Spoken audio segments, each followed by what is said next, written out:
چار چیزیں ایسی ہیں جس شخص کے اندر پائی جائیں وہ خالص اور پکا منافق ہے۔ اذا تمنا خانہ، جب اس کے پاس امانت رکھی جائے خیانت کرے۔ تو منافق خائن ہوتا ہے، جب بھی امانت رکھی جائے وہ خیانت کرتا ہے۔ اور ہم اس نبی کے ماننے والے ہیں جن کے گھر کے گرد کافروں نے محاصرہ کیا ہے، ننگی تلواریں لیے کھڑے ہیں کہ آج حضور کی زندگی کا چراغ بجھا دیں گے۔ وہ باہر تلواریں لہرا رہے ہیں اور حضور علی کو وصیت کر رہے ہیں کہ صبح ان کی امانتیں واپس کر کے تم بھی مدینے پلٹ آنا۔ ہم اس نبی کے ماننے والے ہیں، تو کس طرح ہم امانت میں خیانت کر سکتے ہیں؟ اس شخص کا دین ہی نہیں ہے جس کے پاس امانت نہیں ہے۔ اور امانت صرف مال کی نہیں ہے، المجالس بالامانہ۔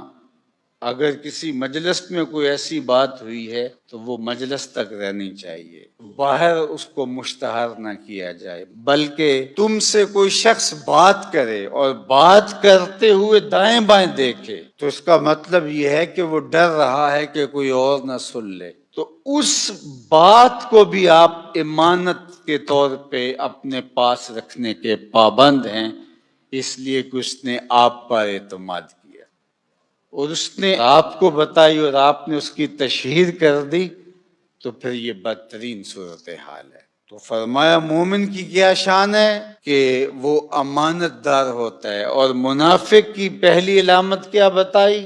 اذا تمنا خانہ، جب اس کے پاس امانت رکھی جائے تو وہ خیانت کرتا ہے۔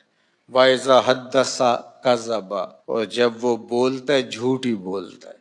مومن کا جھوٹ سے تعلق کیا؟ مومن تو سچ کا خوگر ہے، مومن کی زبان سے تو خیر پھوٹے گی، سچائی پھوٹے گی، جھوٹ کیسے پھوٹ سکتا ہے؟ اور ایک حدیث میں آیا، حضور نے فرمایا الا